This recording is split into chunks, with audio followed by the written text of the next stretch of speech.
Journeys Through the Dark Sea of Awareness. We can speak a little more clearly now about inner silence, Don Juan said. His statement was such a non sequitur that it startled me. He had been talking to me all afternoon about the vicissitudes that the Yaqui Indians had suffered after the Big Yaqui Wars of the 20s, when they were deported by the Mexican government from their native homeland in the state of Sonora, in northern Mexico, to work in sugarcane plantations in central and southern Mexico. The Mexican government had had problems with endemic wars with the Yaqui Indians for years. Don Juan told me some astounding, poignant Yaqui stories of political intrigue and betrayal, deprivation and human misery. I had the feeling that Don Juan was setting me up for something, because he knew that those stories were my cup of tea, so to speak. I had at that time an exaggerated sense of social justice and fair play. Circumstances around you have made it possible for you to have more energy, he went on. You have started the recapitulation of your life. You have looked at your friends for the first time as if they were in a display window. You arrived at your breaking point, all by yourself, driven by your own needs. You cancelled your business, and above all, you have accrued enough inner silence. All of these made it possible for you to make a journey through the dark sea of awareness. Meeting me in that town of our choice was that journey, he continued. I know that a crucial question almost reached the surface in you, and that for an instant, you wondered if I really came to your house. My coming to see you wasn't a dream for you. I was real, wasn't I? You were as real as anything could be, I said. I had nearly forgotten about those events, but I remembered that it did seem strange to me that he had found my apartment.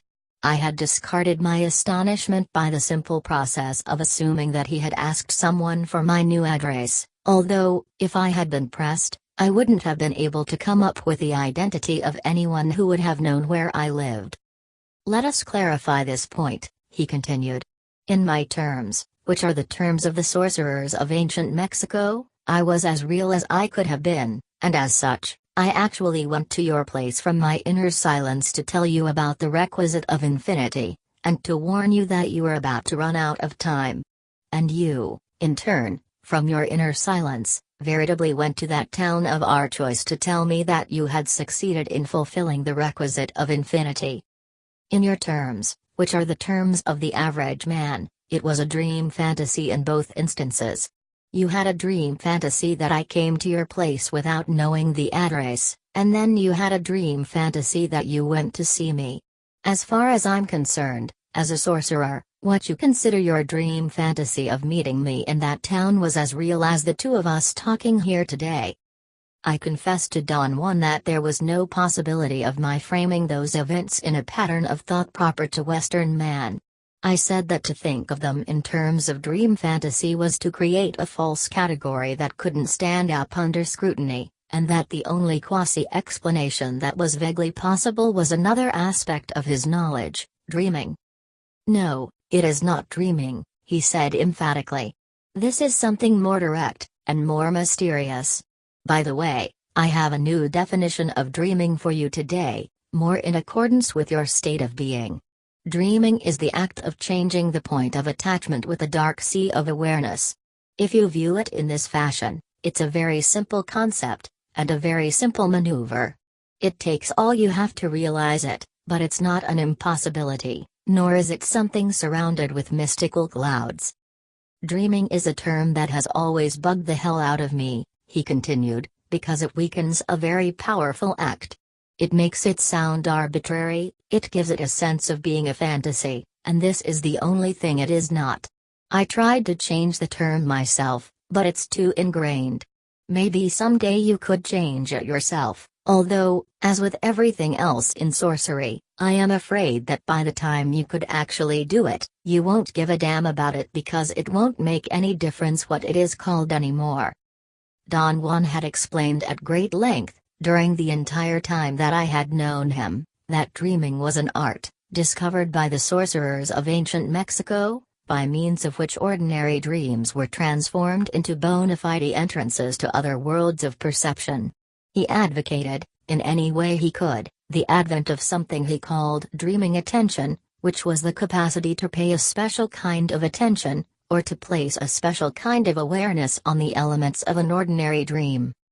I had followed meticulously all his recommendations and had succeeded in commanding my awareness to remain fixed on the elements of a dream.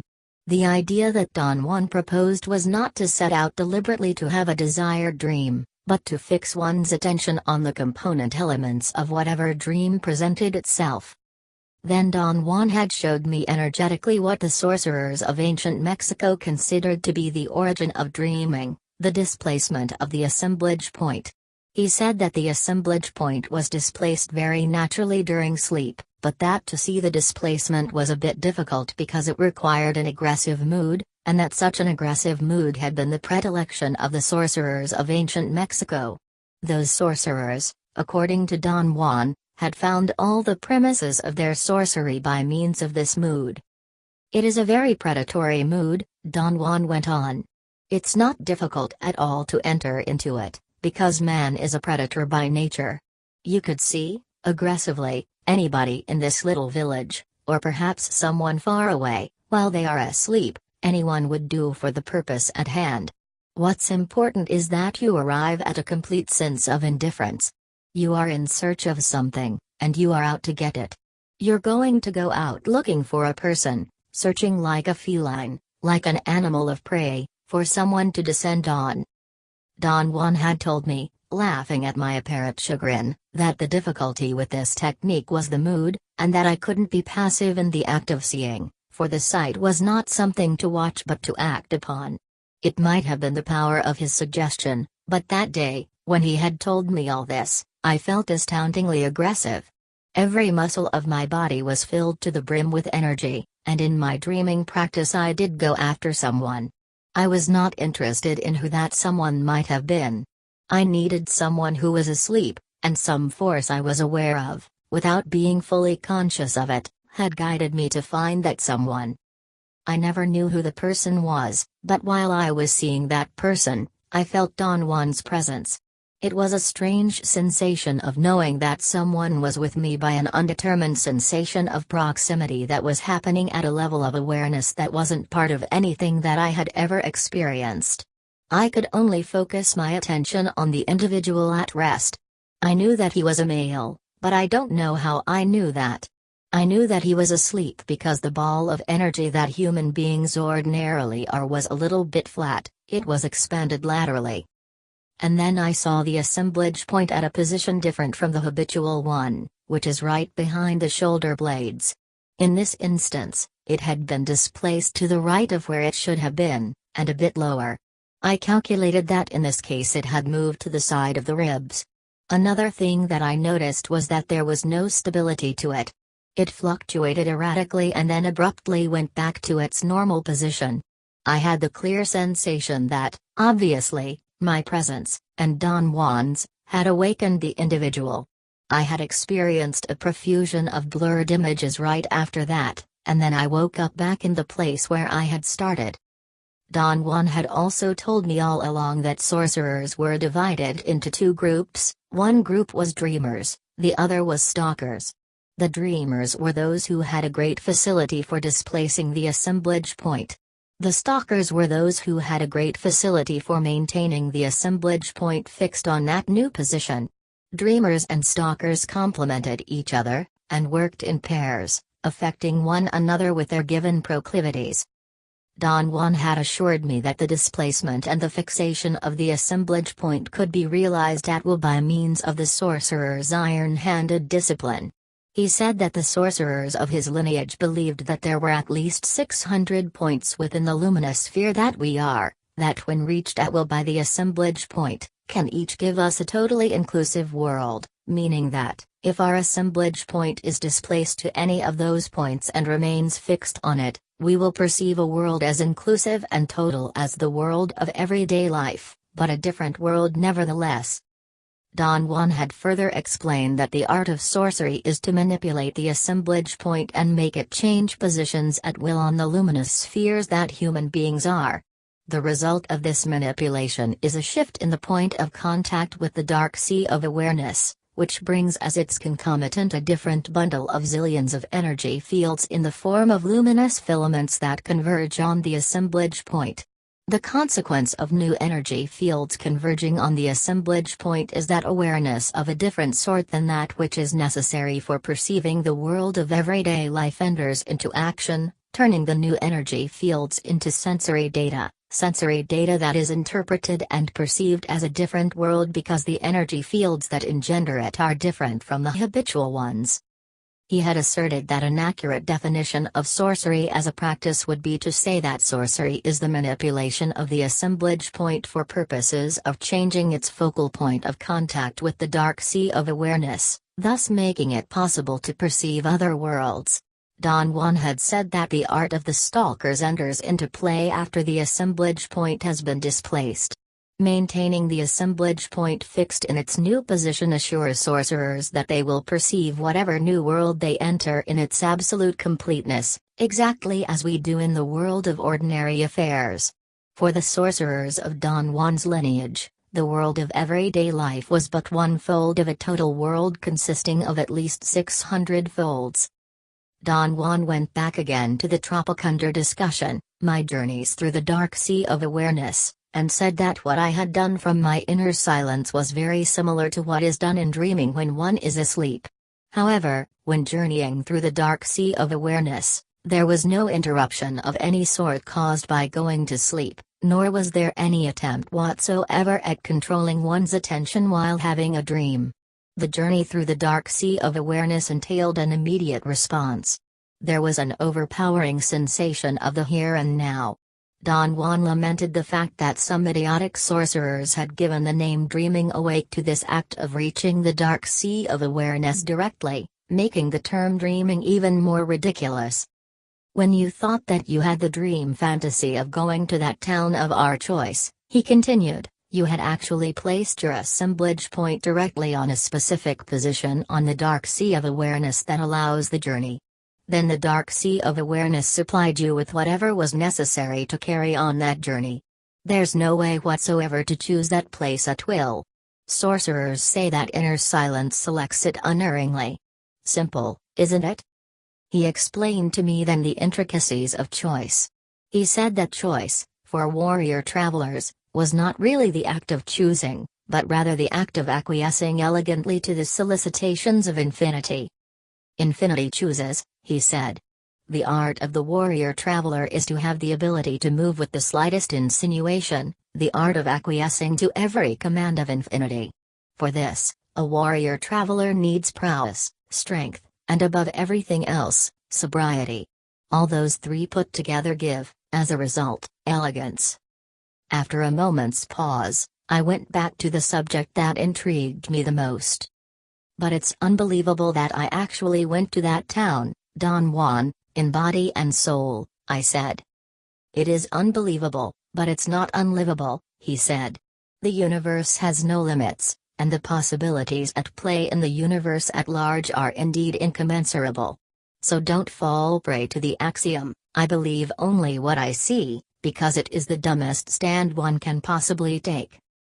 Don Juan's elucidation had been crystal clear. It made sense, but I didn't know where it made sense, certainly not in my daily world of usual affairs. Don Juan assured me then, unleashing a great trepidation in me, that there was only one way in which sorcerers could handle all this information, to taste it through experience, because the mind was incapable of taking in all that stimulation. What do you want me to do, Don Juan? I asked. You must deliberately journey through the dark sea of awareness, he replied, but you'll never know how this is done. Let's say that inner silence does it, following inexplicable ways that cannot be understood, but only practiced. Don Juan had me sit down on my bed and adopt the position that fostered inner silence. I usually fell asleep instantly whenever I adopted this position. However, when I was with Don Juan, his presence always made it impossible for me to fall asleep. Instead, I entered into a veritable state of complete quietude. This time, after an instant of silence, I found myself walking. Don Juan was guiding me by holding my arm as we walked. We were no longer in his house, we were walking in a Yaqui town I had never been in before. I knew of the town's existence, I had been close to it many times, but I had been made to turn around by the sheer hostility of the people who lived around it. It was a town where it was nearly impossible for a stranger to enter. The only non-Yaquas who had free access to that town were the supervisors from the federal bank because of the fact that the bank bought the crops from the Yaqui farmers. The endless negotiations of the Yaqui farmers revolved around getting cash advances from the bank on the basis of a near speculation process about future crops. I instantly recognized the town from the descriptions of people who had been there. As if to increase my astonishment, Don Juan whispered in my ear that we were in the Yaqui town in question. I wanted to ask him how we had gotten there, but I couldn't articulate my words. There were a large number of Indians talking in argumentative tones, tempers seemed to flare. I didn't understand a word of what they were saying, but the moment I conceived of the thought that I couldn't understand, something cleared up. It was very much as if more light went into the scene. Things became very defined and neat, and I understood what the people were saying although I didn't know how, I didn't speak their language. The words were definitely understandable to me, not singularly, but in clusters, as if my mind could pick up whole patterns of thought. I could say in earnest that I got the shock of a lifetime, not so much because I understood what they were saying but because of the content of what they were saying. Those people were indeed warlike. They were not Western men at all. Their propositions were propositions of strife, warfare, strategy. They were measuring their strength, their striking resources, and lamenting the fact that they had no power to deliver their blows. I registered in my body the anguish of their impotence. All they had were sticks and stones to fight high-technology weapons. They mourned the fact that they had no leaders. They coveted, more than anything else one could imagine, the rise of some charismatic fighter who could galvanize them. I heard then the voice of cynicism. One of them expressed a thought that seemed to devastate everyone equally, including me, for I seemed to be an indivisible part of them. He said that they were defeated beyond salvation, because if at a given moment one of them had the charisma to rise up and rally them, he would be betrayed because of envy and jealousy and hurt feelings. I wanted to comment to Don Juan on what was happening to me, but I couldn't voice a single word. Only Don Juan could talk. The Yaquas are not unique in their pettiness, he said in my ear. It is a condition in which human beings are trapped, a condition that is not even human, but imposed from the outside. I felt my mouth opening and closing involuntarily as I tried desperately to ask a question that I could not even conceive of. My mind was blank, void of thoughts. Don Juan and I were in the middle of a circle of people, but none of them seemed to have noticed us. I did not record any movement, reaction, or furtive glance that may have indicated that they were aware of us. The next instant, I found myself in a Mexican town built around a railroad station, a town located about a mile and a half east of where Don Juan lived. Don Juan and I were in the middle of the street by the government bank. Immediately afterward, I saw one of the strangest sights I had ever been witness to in Don Juan's world. I was seeing energy as it flows in the universe, but I wasn't seeing human beings as spherical or oblong blobs of energy. The people around me were, in one instant, the normal beings of everyday life, and in the next instant, they were strange creatures. It was as if the ball of energy that we are were transparent, it was like a halo around an insect-like core. That core did not have a primate's shape. There were no skeletal pieces, so I wasn't seeing people as if I had X-ray vision that went to the bone core. At the core of people there were, rather, geometric shapes made of what seemed to be hard vibrations of matter. That core was like letters of the alphabet. A capital T seemed to be the main structural support. An inverted thick L was suspended in front of the T. The Greek letter for delta, which went almost to the floor, was at the bottom of the vertical bar of the T, and seemed to be a support for the whole structure. On top of the letter T, I saw a rope-like strand, perhaps an inch in diameter. It went through the top of the luminous sphere, as if what I was seeing were indeed a gigantic bead hanging from the top like a drooping gem. Once, Don Juan had presented to me a metaphor to describe the energetic union of strands of human beings. He had said that the sorcerers of ancient Mexico described those strands as a curtain made from beads strung on a string. I had taken this description literally, and thought that the string went through the conglomerate of energy fields that we are from head to toe. The attaching string I was seeing made the round shape of the energy fields of human beings look more like a pendant. I didn't see, however, any other creature being strung by the same string. Every single creature that I saw was a geometrically patterned being that had a sort of string on the upper part of its spherical halo. The string reminded me immensely of the segmented worm-like shapes that some of us see with the eyelids half closed when we are in sunlight. Don Juan and I walked in the town from one end to the other, and I saw literally scores of geometrically patterned creatures. My ability to see them was unstable in the extreme. I would see them for an instant, and then I would lose sight of them and I would be faced with average people. Soon, I became exhausted, and I could see only normal people.